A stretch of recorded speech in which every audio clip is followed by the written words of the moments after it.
I have done a thing. Yeah, what's that? We are now streaming on the Twitters too. What does that mean? You know how we stream on? Why do I look like crap? Like, I mean, I know that's setting me Listen, up. I'm not hitting the Wow. softball, Brad. Let's just say It means, Paul, that if you open up your Twitter app, yep. and you go to the top, you should see our mugs. When I go to the top. Mm-hmm. God, Twitter. Could you make this a little more difficult? I don't know about Twitter.com. It's definitely in the mobile app. No.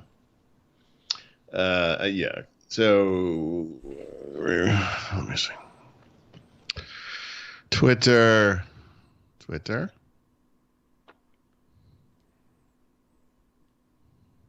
Yeah. It's interesting. It kind of gets called out. Now, why is that? Like, what makes that special to me? Like, how does it do it to me? It does nothing for you. It just means that we're streaming in a new place. Be happy. No. I mean, what I meant was how did Twitter know to do that from me? Like, in other words, I'm in the Twitter app. Why is that at the top? I've never seen that for anything else. Because you're following Throt Feed. I see. So if anyone was streaming live on Twitter that I follow, that would show up there. Interesting. Yep. Now I need to get everything else open in my life. Where's my mouse? There.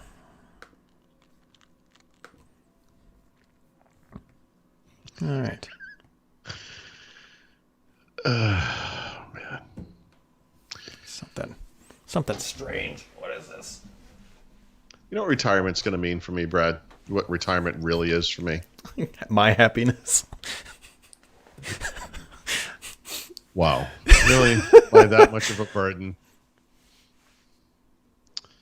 No. It means I'm not going to be on social media. That's going to be when I disappear from social media. That's going to You've either retired or the Microsoft has finally caught up to you. Yeah. Right. I'm dead or retired. Yeah. Yep.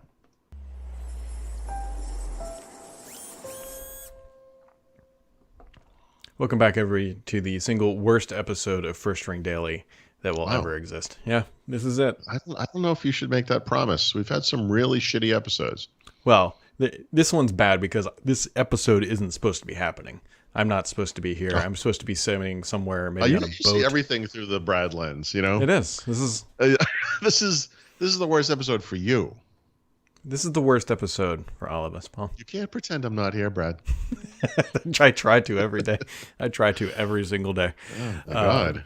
Yeah, so I was supposed to be, I was supposed to be hanging out with George right now, and the Ronas has struck again, and too many different ways I'm of a little not bit just, like George. I have gray hair. I don't live on the water. Yeah, in a sunny state, but I'm not really that much like George. There's too many risks involved of not necessarily contracting it, but just like it's supposed to be that if you go out of the state and then you go to a place that's high risk, which Alabama is, but I wasn't worried about George's house. And then you come back, you're supposed to quarantine for 2 weeks, which coincidentally overlaps with things involving my wife's career and other stuff. And it was just, you should have went sooner.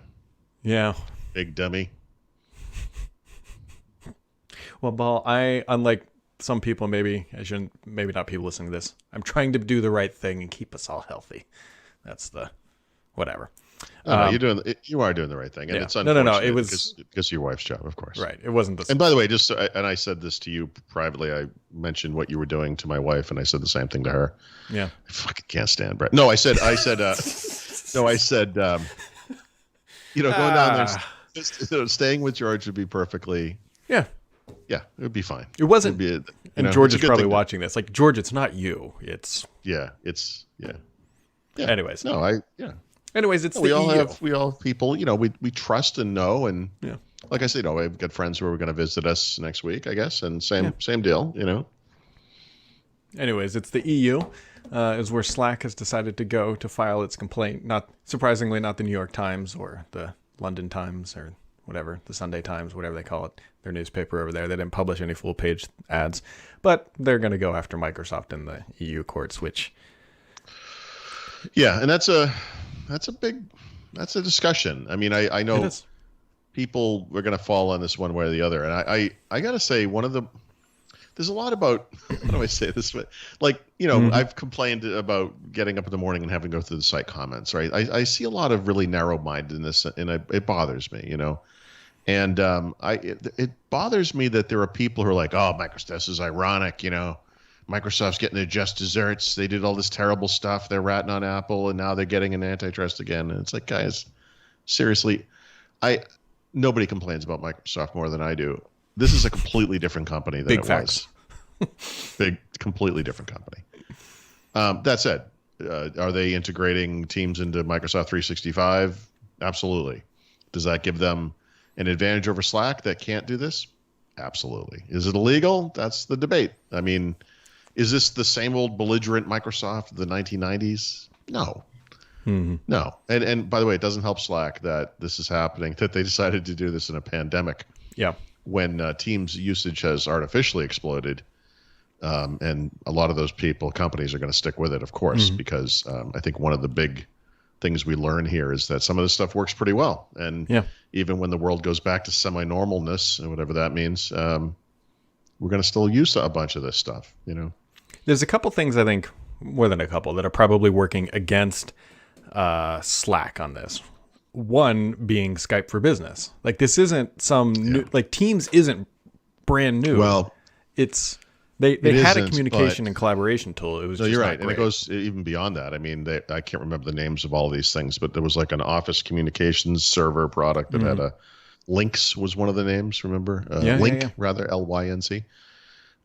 This stuff that goes back, over a decade for sure. The thing is, Slack is a very specific kind of a tool. It's a chat-based collaboration tool, Hmm. and yes, we we have used Windows Live Messenger over the years, Skype for Business. You and I and others who work together chat. Hmm. What differentiates Slack from that stuff? Honestly, I can't even say. I don't know. Um, it is very obvious that Teams was designed to be Slack, Yeah. right? To There's no take doubt on about what it. it. Yep. Yep. And then Microsoft being Microsoft, they really piled it on, and it took over for Skype for Business, like you said, and it may someday take over for Skype, which is kind of messed up. But is it illegal? I Yeah. mean, are That's they the. so dominant in some market, the enterprise, I guess, Hmm. that this constitutes an illegal act of tying, product tying? I don't know. That's the debate, right? I don't. My gut feeling is no. Yeah. And I think, for example, I always use the Apple example now because it's so perfect, and Apple is such a terrible company. But like, if you want to put an app on iOS, you got to go through Apple. You got to go through their payment system if you want to have a paid product. There is a funnel that goes down to a one-lane road, and it's through Apple. That's it. On the enterprise, companies are free to mix and match. There are free solutions they can use. They do whatever they want. Even companies that are in the Microsoft ecosystem, so to speak, are not forced to use Microsoft products, Right. and do not pay Microsoft even when they're not using Microsoft products, which is what happens on Apple. I mean, the reason Apple is in antitrust trouble right now is obvious. This one, it's like, I don't know. The other You have thing to- too, like let's pretend that the EU comes and says, yes, Teams is at a significant advantage in Microsoft. You have to remove Teams from there. Where does it stop though? Because you could make the very same argument for OneDrive. Yep, exactly right. Exactly right. And so, as someone said, I don't know, maybe it was Twitter, the comments. Yeah, I mean, so does Dropbox go to the EU and say, hey, they're bundling OneDrive, they're screwing us over? You're right. Yeah, where does it stop? This is not to put too fine of a point on this as either, but if you actually understand what Microsoft was forced to do because of its antitrust problems, the Internet Explorer product tying thing in the United States was thrown away. Hmm. They were ultimately found not guilty of that. That's the one everyone holds up as an example here, including Slack. If you look at the EU, there were, as I recall, three specific things around what they called middleware, which was a form of product tying, documentation, which has nothing to do with anything anymore, and then the program defaults. And Microsoft had that ballot box. They made versions of Windows that didn't have Media Player, and I think the Messenger app actually, I think was one of them, and the browser, right? I think stuff like that. Whatever the N editions were, I can't remember anymore. And the K editions, by the way, in South Korea as well, same kind of problem. But Microsoft could make a version of Microsoft 365 that doesn't have Teams.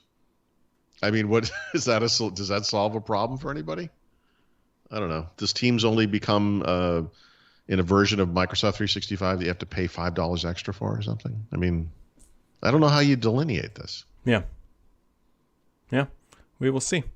Yeah. We will see. It's definitely a big one. And then the other big thing, obviously, that happened yesterday was the Xbox event, where Microsoft was, showing off some of their games. Yeah. And So what did you watch the Sony one before, right? I did. Similar Sony event. And what was your takeaway from this? My takeaway from this was a big win for Game Pass. Like that, it really showed off that Game Pass is a great value.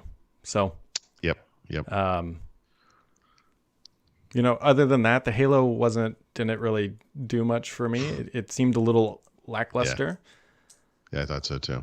And then, so games, not all games. There's different kinds of games, obviously, but a lot of games now are basically interactive stories, right?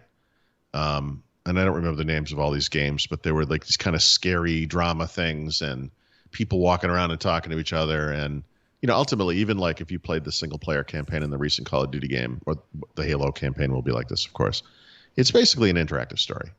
There are difficult parts. You get bogged down, you're shooting things, or you have to solve a puzzle, whatever it is. But really what you're doing is advancing a story, by interacting with it. And I guess the advantage of this new console is that these things will be prettier interactive stories, right? I mean, I don't know. I can't say that I was blown away by anything, but then I wasn't blown away by anything at the Sony one either. They seemed very similar to me. Halo was a little too much like Halo, which I know is a goofy thing. The thing is, they didn't really show off either very clearly. Like, and it's hard to stream too. Like, why the Series X is better than a PlayStation 5 in a performance or visual fidelity perspective. Yesterday. Right. And maybe what they should have done is shown Halo Infinite running side by side on an Xbox One X and on the Xbox Series X. They also kind of made this claim that like the versions of these games would always look best on the Series X. And I kept thinking, well, but a lot of these are going to be on PCs. I mean, PCs could definitely be better. Because they're expandable. Mm-hmm. I don't know. Anyway, I didn't find it troubling. I thought the Sony event would skew a little too Nintendo, a little young. Yeah. This goofy games. There were a couple of funny moments for sure in this thing, but and Tetris for some reason. But other than that, I mean, it was like the Tetris one was sort of like, what, are we really watching? I guess we are. Yeah, whatever. A little, I guess, they're trying to show something for everyone. But I thought the Xbox thing skewed more adult. And I don't mean like nudity. I mean like graphic violence. And there were two instances of violence toward children in this thing. I was like, wait, are you going to kill a child? Like in a game demo? This is how you chose to show off your next console? Like, it was kind of weird. I don't know. Anyway, it was good. Yeah. So it's a look, and I think the next big thing on everyone's agenda is August. Hopefully, where we'll get the reveal of the Lockhart, the pricing, the actual launch date. Which, by the way, Dina Bass tweeted out that she asked Amy Hood about a November launch, and Amy Hood was like, "Yes." So. Oh wow! There you go. So keep that as a potential launch date. Yeah, that makes sense. Yeah, I mean it's right in the wheelhouse of everything else that they had said. So here we are. Speaking of Amy Hood, I mean, anything notable from earnings that we probably never discussed? The $1.7 billion in Surface was pretty good. That was about $400 million higher than year over year, the previous year. Yeah. So and obvious of course, reasons why that was driven up, and then Surface Go to you. Yeah. And then the huge climb in Xbox was up like 65% year over year. And it was all like soft content and services, right? Because everyone's stuck at home. Now, did you notice, Paul, Did you notice in the wording that they used this time around? In previous releases, they always said a single or whatever title had boosted revenue. Yes, that's right. This time they said titles plural. Right. So Yeah. So, well, because before it was like Fortnite, right? Right. And it was like they even said something like it was like a single third party title or something like that. So yeah, I think this time they have a sizable number of Xbox Game Pass subscribers all of a sudden, and I think people are trying stuff out, which is great, you know. Mm-hmm. And I don't know, like I guess I'm trying to think like what I would do if I was just so stuck. I mean, I guess I would spend money on some things. I mean, I feel like I would almost go back and look through what I had and say, well, I haven't never finished this one. Maybe I'll give it a shot or something. But this stuff, unfortunately, for Microsoft, you know, there were some negatives from small business and medium-sized businesses dropping off, but there were some huge pluses because of COVID. Work, learn, play from home. So across, you know, Windows licenses to PCs, on PCs, Surfaces, like you said, Xbox, content and services. I mean, these things are, we'll take the good news when we can, but this is a seasonal downtime for Surface and Xbox usually. So these are obviously kind of random one-offs. Well, maybe not one-offs, because I guess we're going to get a couple of quarters in a row of this kind of stuff. But it's good fortune for Microsoft because they're building up to launch a new Xbox. This would usually be the worst downtime in history. No one would be buying consoles now anyway. And now people are playing, you know, we got nothing to do. So we're playing games, you know? Yeah. It's good timing. It is. It is good timing. I'm also building a desk, which is also... Yeah, I saw that. What's that for? So I'd mentioned this like probably months ago. We're switching rooms where my office is upstairs because it's actually the larger of the second bedrooms. And so we're going to put my daughter into there because it's a larger room. And I'm going to take her old bedroom, which is a smaller room. Please keep the pink pony thing that I know is probably the current design theme in there. You're not far off. It was definitely pink. It was like, well, pinkish purple, as my daughter would describe it. And it was unicorns. Okay, pretty damn close. Okay, that's you're like I said, you weren't far off. And so it has now been repainted conveniently the exact same color as my basement because we had a bunch of that paint left over. And then it's the color. Is it gray? It's like a blue gray. Okay. And then white trim. And then I'm building the desk that I put out on that I tweeted earlier, whatever I did with it.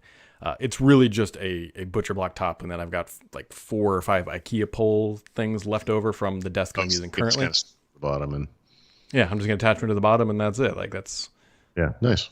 Yeah, it's just a little weekend project. Hopefully that's all done. Although my daughter's old room is quite literally in our living room right now because we had to take everything out to paint. Yep. So it's a mess. Yep. We'll see. And we'll be back. We'll be back Monday. Great. Maybe. I can't wait. Monday with tomorrow. What magic will we find between now and then?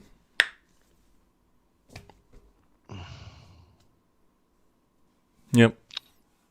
So I'm actually going to go put another layer of stain on that butcher block. I'm hoping to have the desk actually done maybe end of day tomorrow. It's all cut. I just need to stain it. Is it really big? It is. I can tell you exactly how big it is. It's 25 inches deep by 63 inches wide. So that's like what, a little over 5 feet. Yeah. Yeah, that's good. Because it fits right between the end of a closet and then the wall. So it's going to sit there and then...